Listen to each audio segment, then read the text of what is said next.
Siempre que vamos a abordar el proceso de trabajo a la hora de crear un proyecto de terror, ya sea para un relato, un guión de cine o un videojuego, procuramos pensar cuáles son los elementos de la vida cotidiana que nos puede provocar más temor, porque ese tipo de cercanía genera un contraste con el tema del miedo. Por eso es común el ir a explorar los terrores que son más universales y que, digamos, pulsan en el interior de todos los seres humanos. Por ejemplo, es normal que haya personas que hayan generado cierto rechazo hacia la figura de los payasos. De hecho, está estudiado que a nivel biológico tiene cierto sentido.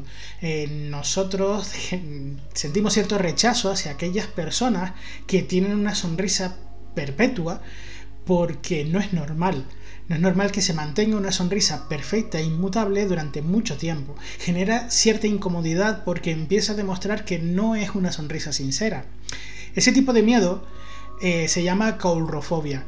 En general es básicamente miedo a los payasos. Y hay personas que sienten cierta aversión mucho más exagerado de lo normal.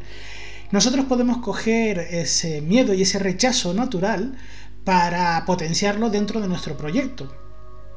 ¿Y cómo lo podemos hacer?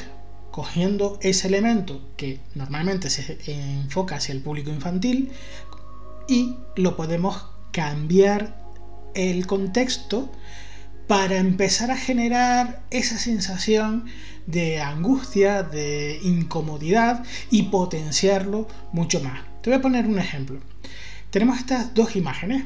En una de ellas, en la de la izquierda, vemos a un payaso con cara amable, una persona que posiblemente asiste a fiestas infantiles y los niños se divierten con ellos.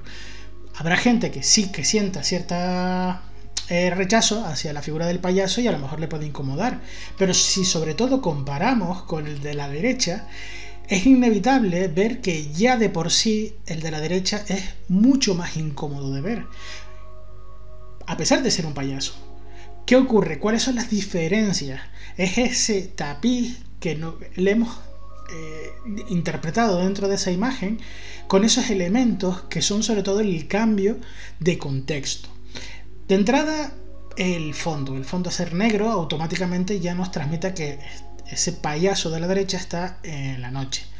El tipo de iluminación que tiene tampoco es el más agradable, porque recuerda a la antorcha de las cámaras, con lo cual da la sensación de que el cámara que ha sacado esa foto directamente se ha tropezado con ese payaso. Aparte que la propia expresión tampoco es agradable, no tienes esa sonrisa, sino que sigue siendo incómodo de ver. Al final son muchos elementos que se van incorporando por encima para que la figura de la derecha sea mucho más terrorífico que la de la izquierda. Pero, ¿y si te cuento quién es de verdad el otro payaso? Porque el otro payaso, aunque yo te haya dicho que es una persona amable, en realidad se trata de Goran Bujovic, un criminal de Europa del Este que lamentablemente en los 90, después de la caída del muro de Berlín y del fin de la Unión Soviética, se descubrió que era uno de los mayores captadores de niños para una red de pederastia, la mayor que había en ese entonces durante los años 70 y 80. Goran Bujovic era una figura de la televisión infantil de Serbia, si mal no recuerdo, que era muy famoso y querido por la familia. Pero él era el encargado de coger a niños de entre 3 y 6 años, secuestrarlos y entregárselos a las mafias, a una de las mayores mafias que habían de tráfico de niños y de menores en la antigua Unión Soviética, con el cual se hacían auténticas barbaridades. Ahora, sabiendo esa información, de nuevo te vuelvo y te pregunto. Bueno, aquí tienes las imágenes del juicio de cuando se desmanteló después de la caída del muro, que se levantó, fue un escándalo terrible. Ahora te planteo, dentro de esas dos imágenes, ¿cuál es la que te parece más terrorífica? La de la derecha, la que intenta en un principio transmitirte ¿Esas sensaciones de miedo de forma artificial o la de la izquierda? ¿Cuál es la que te pone más la piel de gallina? El caso es que es mentira. Esto que acabo de contarte no tiene ninguna validez. Me he inventado esa figura, no existe ningún Goran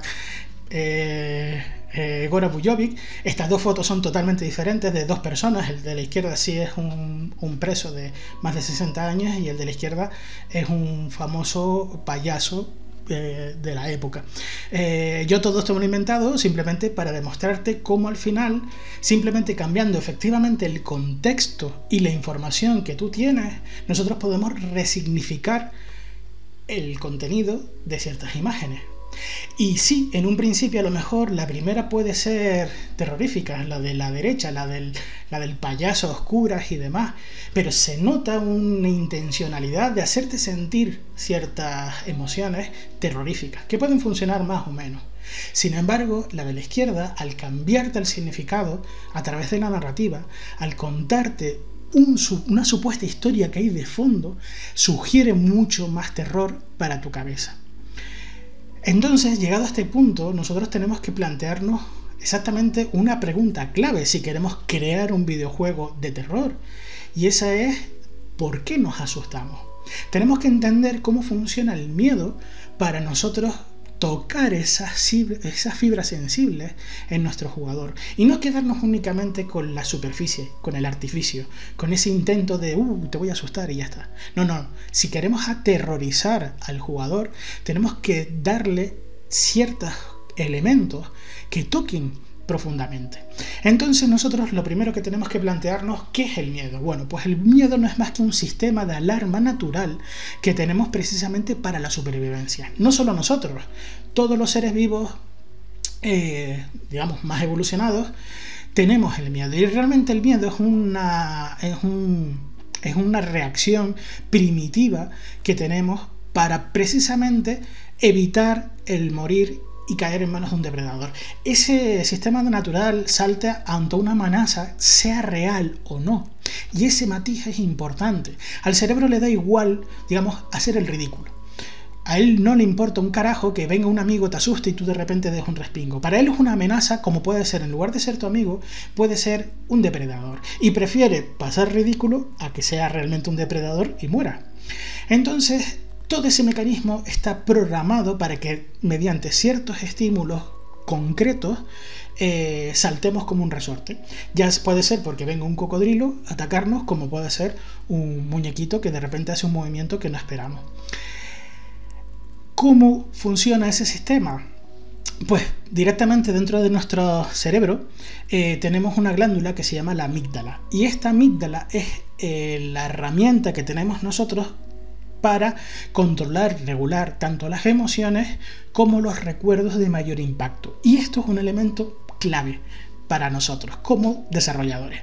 ¿Por qué? Porque nosotros tenemos una vinculación muy grande entre el sentir emociones y recordar las cosas. Aunque la memoria, digamos, que se almacena en otras partes del cerebro, nosotros tenemos una impresión muchísimo mayor de ciertos eventos y de información si estos vienen acompañados de las emociones. Y esto es fundamental sobre todo para la educación. De hecho, para nosotros, las clases que más nos divertíamos, donde teníamos profesores que sentían pasión por esas asignaturas y nos hacían transmitir esas emociones, seguramente serán las asignaturas que mejor recuerdo tengamos de nuestra infancia y nuestra adolescencia. Sin embargo, aquellas incluso que sean más negativas, donde odiásemos realmente la asignatura, donde hubiese un profesor que nos hiciese sentir incomodidad, incluso miedo porque fuese demasiado estricto, posiblemente seguimos recordando esa experiencia mala y no queremos saber nada del tema del cual el profesor nos hablaba. Pero de las otras clases que fuesen realmente neutras, donde no hubiese ningún tipo de emoción, no fuesen ni especialmente divertidas, ni especialmente aburridas, es muy posible que todo ese contenido lo hubiésemos olvidado. Y eso es porque la amígdala ha funcionado en todo momento vinculando esa experiencia con las emociones que nos hacían sentir. Hola, Mi nombre es Salvi Ojeda y soy diseñador senior de narrativa para videojuegos, y es la primera unidad del curso que he creado para la Academia Skip Intro, un curso en el que te enseñaré a diseñar y a escribir videojuegos de terror. Si te interesa crear tu primer videojuego de terror o profundizar mucho más y perfeccionar todas tus técnicas para asustar y aterrorizar a los jugadores, sígueme. Únete aquí al curso a través de este enlace que te dejo por aquí abajo, porque tengo muchas cosas que contarte acerca del terror en videojuegos.